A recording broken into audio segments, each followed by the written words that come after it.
오늘 우리가 함께 나눌 말씀은 요한복음 12장 24절입니다. 우리 다 같이 한 목소리로 읽어보겠습니다. 시작. 내가 진실로 진실로 너희에게 이르노니 한 알의 밀이 땅에 떨어져 죽지 아니하면 한 알 그대로 있고 죽으면 많은 열매를 맺느니라. 아멘.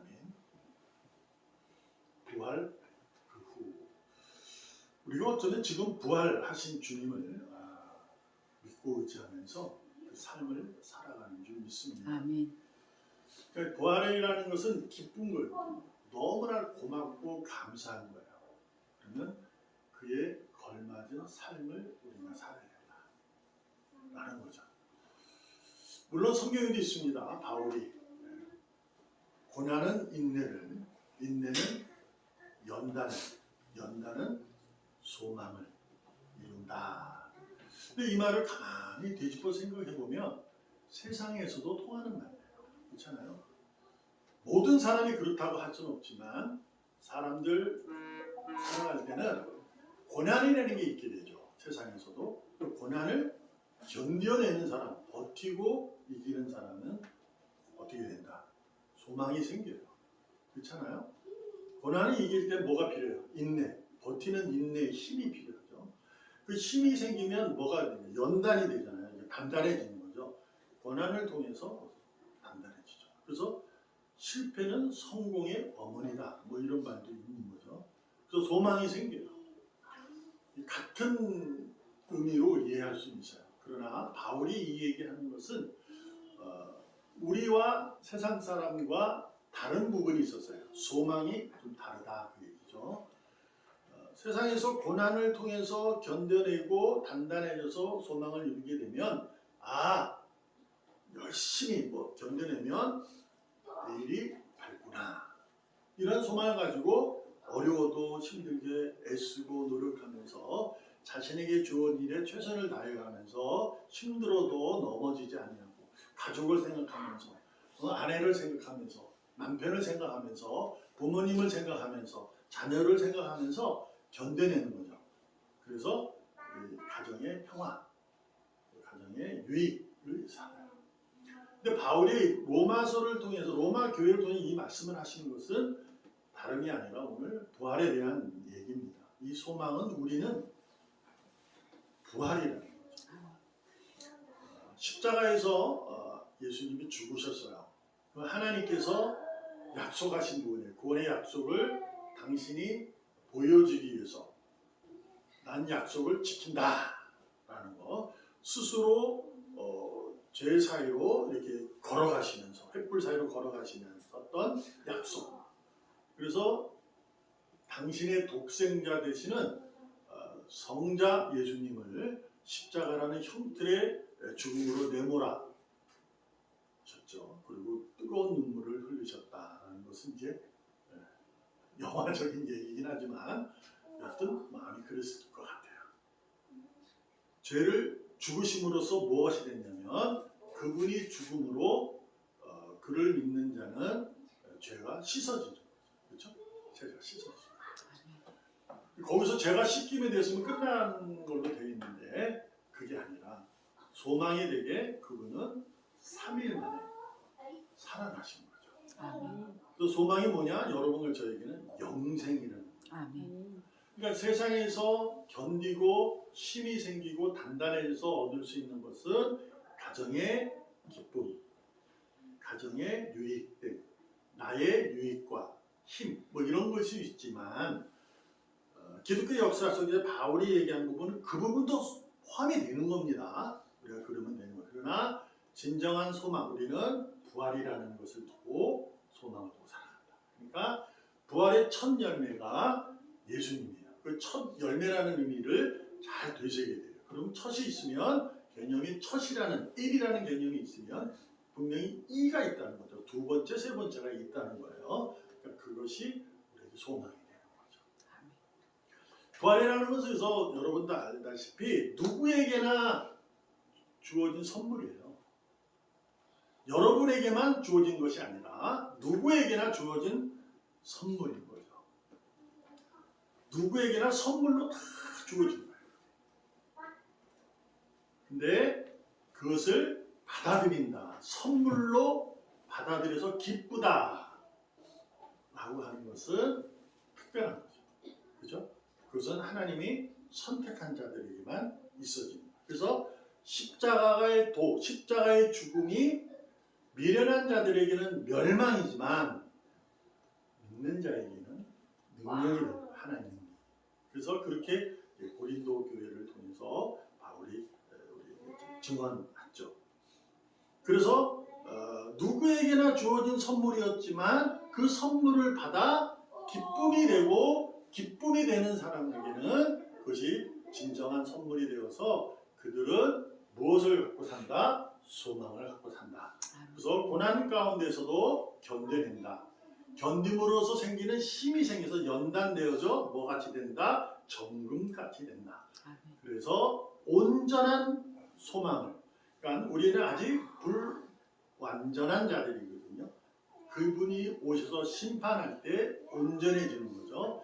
그날까지 하나님이 우리를 이렇게 고치시고 때려주시고 하면서 품어주시면서 가는 거예요. 그게 인내, 고난이라는 걸 통해서라도 또 인내하는 힘을, 그리고 충성의 길을 걸을수록 해서 우리가 이제 그 길을 걷게 하시는 거죠. 그래서 소망이 뭐냐? 온전한 사람, 그 길을 우리가 가는 거다. 결국 뭐냐? 부활의 그 후는 부활로 끝이 아니라 시작이라는 것을 우리는 알아야 한다는 거죠.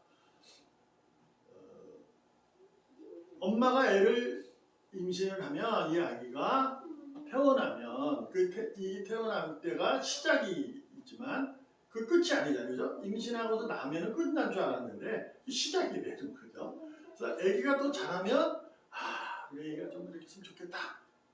그 시작됐어요. 그게. 그러면 또 그게 시작이야. 또 끝이 또 있어요. 뭐가 계속 있는 거야. 학교를 입학하면 졸업하게 되고 졸업하면 또한 뭐가 시작되고 이러는 게 삶. 그래서 우리가 분명히 알아야 될 것은 우리가 부활절을 감사주일로 우리가 찬양으로 하나님의 이름을 높여드리는 그 부분은 여러분과 저, 그러니까 선물을 받은 자들의 특권으로 고백할 수 있는 능력입니다. 그래서 이 시간에 이렇게 하나님을 찬양하고 그분을 기뻐하고 그분이 주신 소망을 선물로 받은 자로서 기뻐하면서 하나님 앞에 마음과 물로 이렇게 감사를 하는 선한 행위로 여러분은 누구보다도 하나님이 기뻐하시는, 특별히 선물 받은 자의 특권인 자의 삶인 줄로 믿습니다. 그러므로 우리는 이렇게 하는 선한 행위가 계속 유지되고 멈추지 않아야 됩니다. 언제까지? 그날까지. 광야의 이스라엘 백성들이 얼마나 많은 하나님의 은혜를 입었어요. 그들이 이제 배부르고 등 따뜻하니까 뭘 했어요? 딴짓하는 거죠. 딴짓해요. 그렇다고 그 사람들이 하나님을 미워했느냐? 뭐 조롱도 했지만 자기한테 억울하면 그런 하나님을 안 믿는 건 아니었어요. 근데 자꾸 딴짓하는 거예요. 이것이 이제 부활을 선물로 받은 자의 진정한 모습은 아니다라는 거예요. 그래서 하나님이 뭐라고 그랬습니까? 여호수아와 갈렙 외에는 아무도 없다. 그것이 하나님의 선언이었고 약속이었잖아요. 우리가 그러한 성경적 역사 속을 기억하면서 우리도 자신의 삶을 늘 기억하고 살아야 돼요. 여러분이 우리가 하나님의 자녀로 부활을 오늘도 감사 예배로 드리는 자에게는 그저 출석하여 하나님 앞에 드려지는 예배로 그것으로 마치려고 하면 안 됩니다. 이것은 중요한 형식의 행위는 사실 맞지만 더 중요한 건 뭐냐면 삶에서 부활의 소망이 녹아들고 드러나야 됩니다. 말씀드리잖아요. 지난번 계속 말씀드려요. 요새 하도 이슈가 되니까 그러니까 이단이나 사이비 같은 건 안 봐도 돼요. 그런 건. 왜냐면 왜 그걸 자꾸 보냐. 그럼 자꾸 그걸 뭐라 하잖아요. 우리가 스스로. 놀라운 게 뭔지 알아요? 그 사람들은요. 우리를 뭐라 해요. 정통 기독교를 가진 자를 뭐라 한다니까요. 근데 우리는 그 사람들을 뭐라 하는 거야. 왜 저러지? 저런 좀 나쁜 놈이네 이래요. 그럴 길 하나도 없다니까요. 중요한 게 뭐냐? 내가 부활을 선물로 받은 자의 진실된 삶, 즉 진리, 하나님 말씀 안에서 내가 기뻐하고 감사하며 살아가고 있느냐가 가장 중요한 거예요. 그러니까 그걸 모르면요, 그것이 없으면 그런 걸로 보여지는 걸 통해서 말이 나오는 거예요. 자꾸 비판하고. 그냥 분명 그 잘못이에요. 우리가 그것에 대해서 받아들인다는 것은 쉽지 않은 거예요. 그러나 그들을에서 배척을 하고 이러는 것은 무엇을 해야 되느냐? 손가락질로 하면 안 돼요. 그들에게 막 욕하고 그러면서는 안 되는 거예요. 예수님은 자기에게 창을 찌르는 자에게도 다 용서하셨거든요. 우리는 그런 모습이 아니라 내가 부활의 진정한 기쁨을 아는 자로 삶을 살아가는 거예요. 그래서 무슨 삶이냐? 하나님의 밀이 되어야 될 줄 믿습니다. 이 본문은 사도 요한이 기록된 요한복음이에요. 요한복음을 기록한 사도는 요한은 많은 것을 경험했지만 특히 이제 그는 가장 오래 살았잖아요. 그래서 성령의 충만함도 경험했던 거예요. 예수님의 죽음과 살아나심과 다 본 거예요. 그리고 사도로서 많은 형제들을 자기 사도도 지금 다 죽었는데 볼만 산 거예요. 근데 기록된 것이 너무 많죠. 근데 그가 오늘 기록한 거예요. 요한복음 10장 24절의 이 말씀은 우리가 알듯이 주님에 대한 말씀이에요. 주님이 이 땅에 하나님의 밀로 오셔서 땅에 떨어져 죽었다는 거예요. 그래서 떨어져 있었으면 그대로 있었는데 땅에 떨어져 죽어가지고 싹이 맺었다는 거예요. 이건 주님을 의미하는 겁니다. 그러나 이 말씀의 큰 의미는 왜 사도 요한이 이 말씀을 했을까? 이때까지만 해도 제자들도 사도들도 모를 때거든요. 예수님이 죽는다는 걸. 근데 지금 요한은 알고 쓴 거잖아요. 이거. 이미 다 역사 속에 기억하면서 쓴 거거든요. 이 말씀 속에 예수님이 그리스도다라는 것을 증언하는 거지만 특별히 우리 모두가 그 그리스도의 삶을 살아야 되는 것을 가르쳐주고 있는 거죠. 죽으라는 거예요. 땅에 떨어져만 있으면 안 된다는 거죠. 부활의 소망의 기쁨을 가졌다면 그냥 그렇게 사는 것이 아니라 그러니 저 이단 저 사이비 저거는 나빠 저거는 틀렸어가 아니라 그들은 그렇게 사는 거예요. 그냥 그들이 뭘 하고 무슨 관심이에요. 그 관심은 속상하잖아요. 그러니까 두고 내가 죽으면 돼요. 죽으라는 거 하나님은 우리 보고 죽으라는 거예요. 땅에 떨어져 그대로 있지 말고 죽어라 라는 거죠. 그러면 우리가 죽어야 되잖아요. 죽는 게 뭘까? 이제 그것이 우리에게 큰 고민인 거죠. 야, 죽어야 자꾸 죽어야 고민이에요.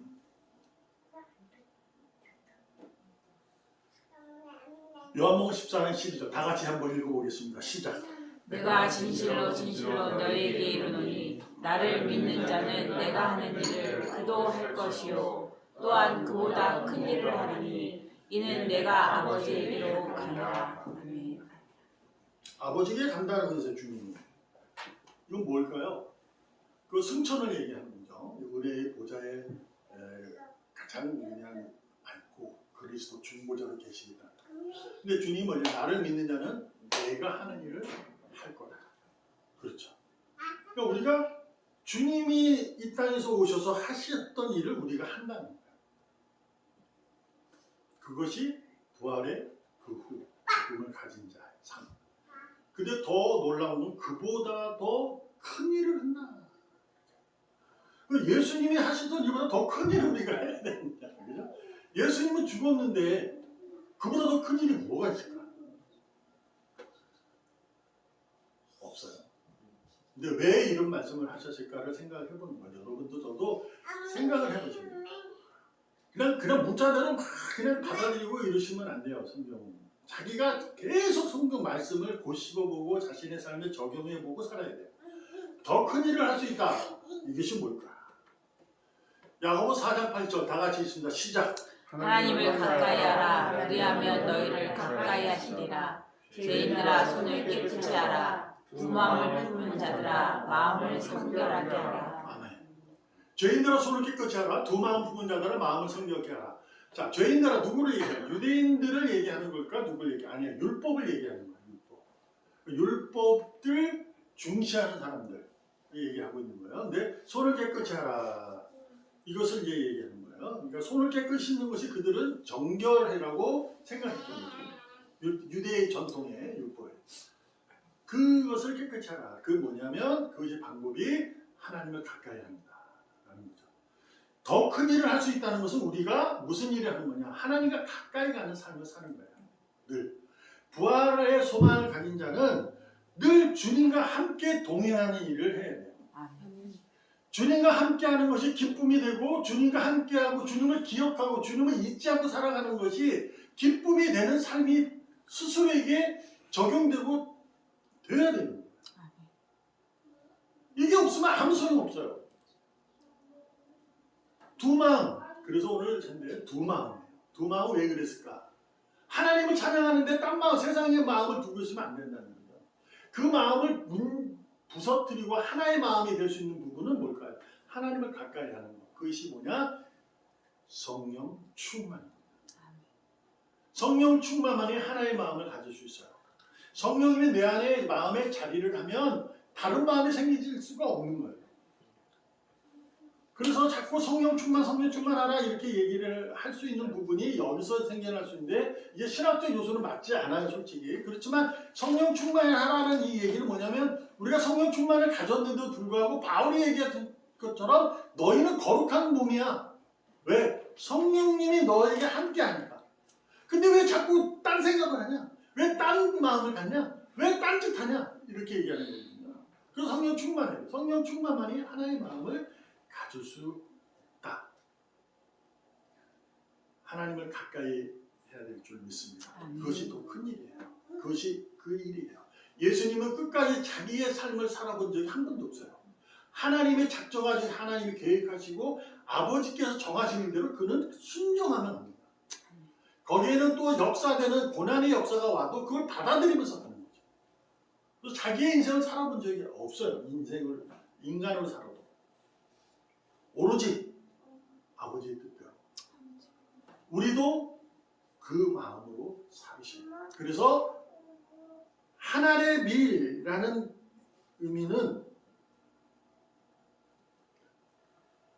땅에 떨어져 죽는 의미는 바로 아멘입니다. 여러분이 좋아하는 아멘. 아멘. 이건요 스스럼시예요. 근데 이건요 엄청난 신앙의 고백입니다. 아멘 한다는 것은 왜요? 나도 그렇게 하겠습니다. 결심입니다. 아멘의 삶을 살겠다는 거예요. 아멘의 삶이 뭐냐? 세대를 따르지 않는 분별력 있는 삶이에요. 세대를 따르지 말아라. 근데 우리가 세상을 살고 있는데 어떻게 안 살아가요? 근데 그 다음에 분별력을 가져라는 거예요. 거기에 하나님의 뜻을 분별하고 하라는 의미를 우리는 잊지 말아야 합니다. 아멘. 이 마음을 가지시고 하나님의 세대를 따르지 않고 분별력 가질 수 있는 마음은 하나밖에 없어요. 그것이 바로 하나님의 영을 따르는 삶입니다. 수요일날 말씀드렸던 하나님의 영을 따르게 되면 생명과 평안이니라라는 거죠. 그 삶을 살아가야 돼요. 하지 말라. 자, 그래서 이제 현실로 돌아가는 거예요. 다음 주 읽어봅니다. 에베소 4장 32절 시작. 서로 친절하게 하며 불쌍히 여기며 서로 용서하기를 하나님이 그리스도 안에서 너희를 용서하신 것 같이 하라. 아멘. 하나님께서 약속하신 구원은요. 내가 너를 구해서 너는 잘된 곳에 입성시킬 거야로 끝나는 것이 아닙니다. 내가 십자가 안에서 그리스도 안에 너희를 용서한 것 같이 너희도 이 땅에 살면서 용서하고 살아라고. 이게 부활의 소망을 갖는 삶. 이게 더 큰 일. 우리 삶 속에서 내가 기독교인으로서 내가 정통이라고 고백하고 저 사람들 나쁜 놈이라고 저런 신앙을 가지고 살면 안 되지. 저런 아주 나쁜 놈이야. 그런데요, 그 성추행하고 성폭행하는 놈들은 그 목사들 그런 놈뿐만 아니라 세상도 억만천이 많아요. 그렇잖아요? 두드라는 게 아니에요. 무슨 얘기냐? 내가 부활에 대한 소망을 가졌다면 내가 걷는 이 길이, 내가 내미는 그 손길이, 내가 생각하는 그 생각과 마음이 그리스도 안에서 용서받는 그 용서함으로 인한 생각이냐, 걷는 길이냐, 손길이냐를 고민하셔야 돼요.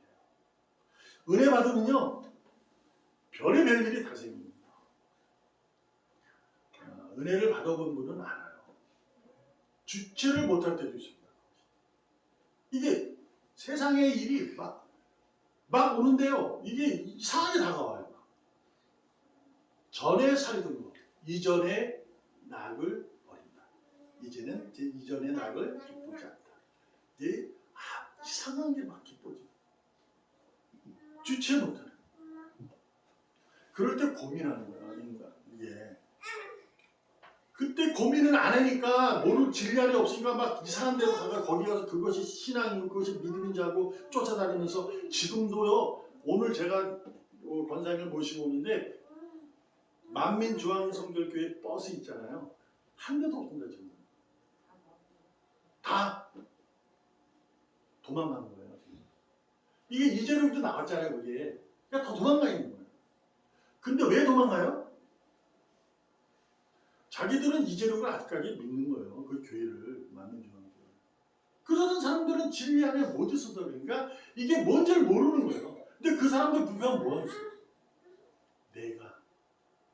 그 사람들을 비난하더라도 내가 부활의 소망을 가지고 기쁘지 않고 살아간다면 아무 소용 없어요. 저는 그래서 여러분에게 고난은 인내를, 인내는 연단을, 연단은 소망을 이룬다.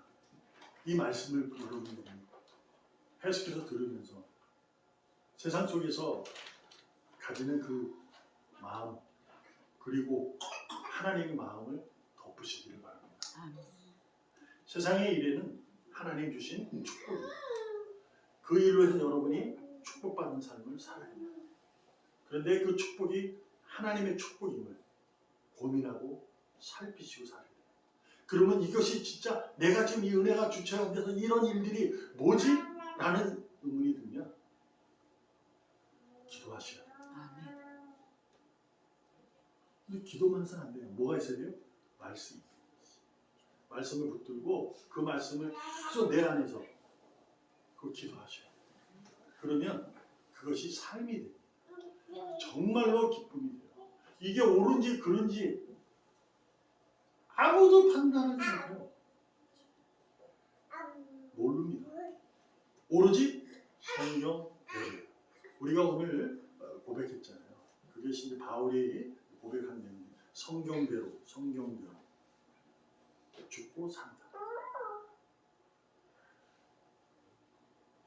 하나님의 영을 끝까지 따르며 생명과 평안이 가득한 삶을 여러분이 살기를 소망합니다. 아멘. 생명과 평안이 가득한 삶이 뭐냐? 용서하는 겁니다. 그를 품는 겁니다. 이거 하지 말라는 거예요. 물론 할 수 있어요. 뭐냐? 잘 됐으면 좋겠네. 조금이라도 왔으면 좋겠네. 주님에게 조금이라도 걸음을 가까이 가면 좋겠네. 라는 숨이 될 수 있어요. 그러나 하나님의 손길을 무시하면 안 됩니다. 하나님의 역사는 누구도 몰라요. 그분이 일하실 때는 3년 6개월 동안 비 안 하는데 비 옵니다. 그 든든한 여리고성이 무너집니다. 홍해가 갈라지고 요단강이 갈라집니다. 골리앗이 문맷돌 하나에 죽는 거예요. 완전 매가기로 쓰고 나병 환자가 낫고 하나님의 일은 아무도 몰라요. 하나님은 그 일을 하고 나서 가장 묻는 질문이 다른 이들은 다 어디 갔냐. 뭐가 중요하다는 거예요? 나온 게 중요하다는 게 아니에요. 하나님의 자녀로 그분께 영광을 돌리고 그분을 가까이 하는 삶이 중요하다. 아멘. 기도하겠습니다. 살아계시는 하나님 아버지 감사합니다. 누구에게나 주어진 부활의 선물을 의인이기 때문에 확실히 받아 선물이기 때문에 내게 누려야 할 특별한 삶이 아니라 이것이 소망이고 기쁨이 되어 이제부터 더욱더 든든히 살아가는 삶인 줄로 믿습니다. 아멘. 살아계시는 예수님의 이름으로 감사하며 기도합니다. 아멘. 아멘.